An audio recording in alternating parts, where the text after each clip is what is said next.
Et dans le plus du 19h50, intéressons-nous à cette entreprise agro-industrielle qui opère dans la fabrication des chips faites à base de bananes plantain. Il s'agit de la société Njoka Sarl pour parler de son produit désormais considéré comme une tendance nationale et même internationale.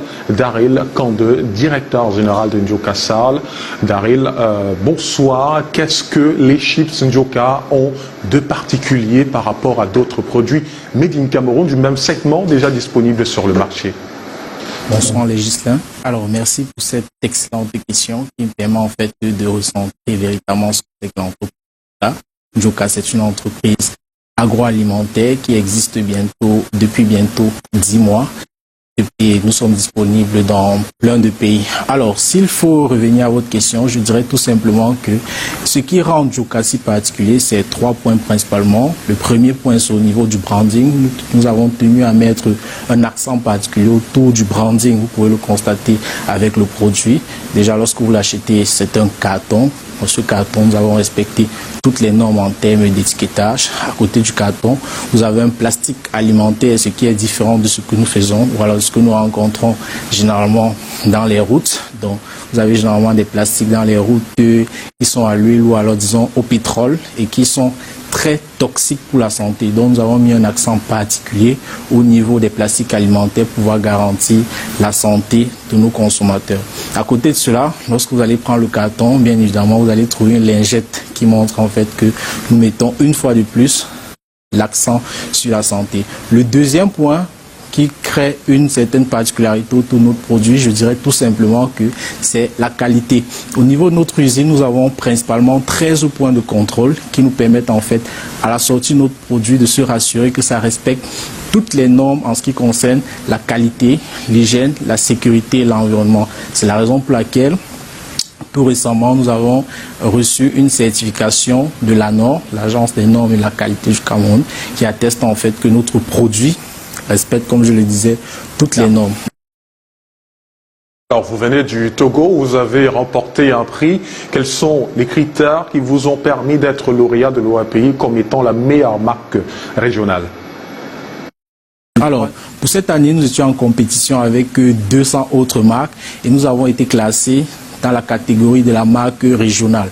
Dans la catégorie de la marque régionale, c'est effectivement une catégorie qui vient en fait dénicher l'entreprise ou alors la marque qui a fait ou alors qui a respecté ces 4 critères. 1. Déjà être enregistré au niveau de l'OAPI. Le deuxième critère, c'est qu'il fallait avoir une forte expansion au niveau du réseau OAPI. Au travers de vos actions, reconnaître le fait que la marque ou alors l'enregistrement de la marque vous a permis en fait de pouvoir dénicher des marchés dans les pays membres de l'OAPI.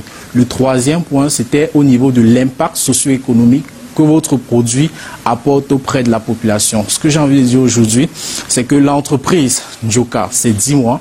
Nous avons effectivement commencé le 1er janvier 2023 et aujourd'hui, en 10 mois, nous employons plus de 30 jeunes Camerounais. Alors, le dernier élément, puisque j'ai dit qu'il y en avait 4, c'est tout simplement le chiffre d'affaires que vous générez. Et dès votre retour du Togo, vous avez été accueilli par le ministre de la Jeunesse et de l'Éducation civique. C'était quoi l'objectif de la rencontre? Alors, l'objectif était tout simple. Déjà, présenter ce que nous faisons au ministre, c'est-à-dire lui parler de notre entreprise et en deuxième lieu, lui présenter en fait le trophée pour pouvoir démontrer en fait que quoi qu'on dise, quoi qu'il se passe sur les réseaux sociaux, il y a des jeunes Camerounais qui se battent pour pouvoir véritablement accompagner son ministère. Je veux préciser ici qu'il s'agissait du ministère de la Jeunesse vers une de ses missions qui est celle en fait de la réduction du taux de chômage. Donc nous sommes allés lui présenter le trophée tout en lui demandant de nous accompagner du mieux qu'il peut.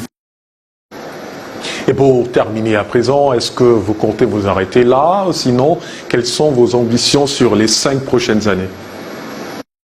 Bien évidemment, nous ne comptons pas nous arrêter. Moi, j'aime souvent dire, lorsqu'on crée une entreprise, c'est pour 99 ans. C'est vrai que dans notre écosystème, lorsqu'on crée l'entreprise, on s'attend à ce que dans 3 ans, dans 5 ans, elle meure. Mais j'ai envie de dire, nous sommes partis pour pouvoir durer au moins 99 ans. Et dans les 99 ans, nos ambitions sont véritablement de pouvoir bâtir des entreprises à fort potentiel. Donc, notre ambition, c'est de véritablement dire aux jeunes ou alors de s'imposer auprès de cette jeunesse en leur disant, nous sommes là pour travailler, nous sommes là pour bâtir des patrimoines, nous sommes là pour pouvoir vous faire comprendre qu'il y a un pays à développer.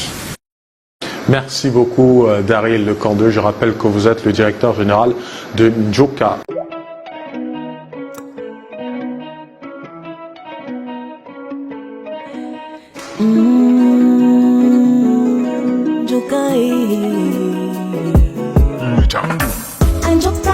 Njoka na beng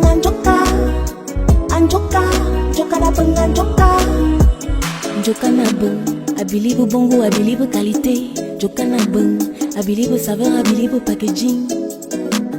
Njoka,